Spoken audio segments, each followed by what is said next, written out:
Put Galatians 3:13. गलातियों 3:13, So that you understand ताकि आप समझें that Abraham just is a pattern. He's the father. That's why he's called the father of our faith. That means God wants us to follow his example. कि Abraham एक आदर्श, एक उदाहरण है। वो परमेश्वर पिता चाहते हैं कि हम अब्राहम के विश्वास की नकल करें, उसका अभी मैं आपको अभी बता रहा हूँ, मैं वर्ड में नहीं गया हूँ, because the real word start when I'll go to Psalm 91. I have not gone into the word yet.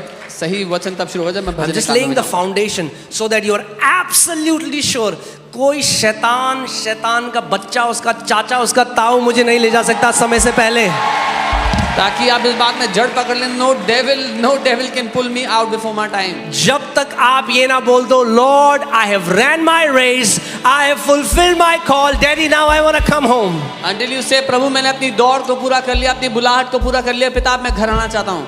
Amen. Hallelujah. What does it say? Christ has redeemed us from the curse of the law. मसीह ने हमें व्यवस्था के श्राप से छुटकारा दे दिया। Death is a curse. मृत्यु एक श्राप है।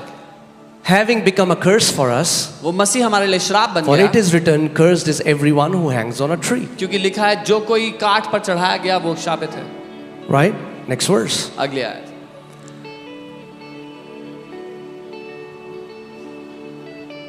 Lord, we release the blessing of acceleration in the name of Jesus.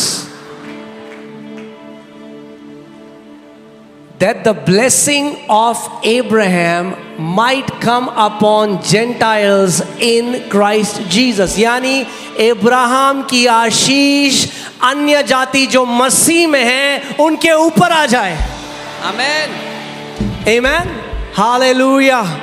So Abraham's blessing Abraham की आशीषें are now your and my portion. अब आपकी और मेरी हैं, आप हमारा हिस्सा हैं। Whatever you see जो with कुछ आप Abraham. देखते हो अब्राहम के साथ। Hallelujah.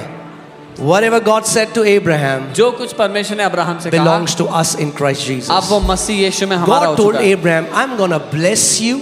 परमेश्वर ने अब्राहम को कहा मैं तुझे ब्लेस करूंगा। And I'm going to bless you. And I'm going to bless you. And और I'm going to bless you so much इतना ब्लेस करूंगा that you will not be able to contain it for yourself. You will have to become blessing for others. इतना bless करूंगा कि तुम अपने आप तक सीमित रख ही नहीं सकोगे, दूसरों को ब्लेस करना पड़ेगा तुम्हें। फिर